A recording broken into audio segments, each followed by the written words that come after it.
उपनिषद, आखिर इस शब्द से हम क्या समझते हैं?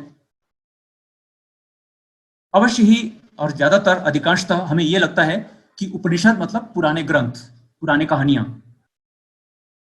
लेकिन ऐसा नहीं है। व्यवसाय उपनिषद में मैंने प्रॉपर रेफरेंस देके उपनिषद के 3 प्रचलित कॉम्प्रिहेंशन, यानी कि जो इसकी परिभाषा जो समझी जाती है, उसको मैंने दूसरी चर्चा में डिटेल में डिस्कस किया है। उसका एक झलकी मैं आपको दिखाऊंगा। उपनिषद अर्थात इनफॉर्मल कन्वर्सेशन,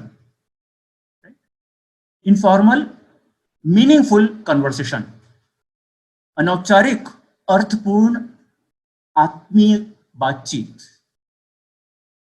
वास्तव में उपनिषद का ये अर्थ होता है। और ये इसके लिए एक शब्द है, श्रुति पद्धति। एक दूसरे से सुन के सीखना, एक दूसरे से सुन के समझना।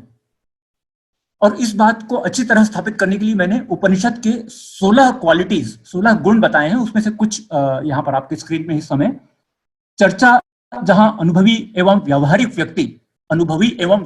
व्यक्ति जो अन्य प्रतिभागी पार्टिसिपेंट्स जिन्हें अभी सीखना है, ऑफ कोर्स यंग लोगों के साथ, जिनका अनुभव अभी कम है उनके साथ, उनके बीच संवाद होता हो।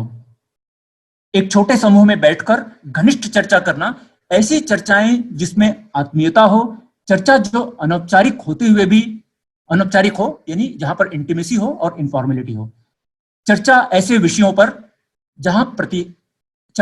विषयों पर जो प्रतिभागियों यानी पार्टिसिपेंट्स के लिए प्रासंगिक यानी कॉन्करेंट और उपयोगी रिलेवेंट दोनों हो। बातचीत जहां चर्चा का नेतृत्व करने वाले में उत्साह यानी एंथुजियाज्म हो और प्रतिभागियों यानी पार्टिसिपेंट्स में उत्सुकता यानी क्यूरियोसिटी हो। बातचीत जहां चर्चा एक उन्मुक्त वातावरण में हो रही हो और खुले दिमाग से सुनी जा रही हो।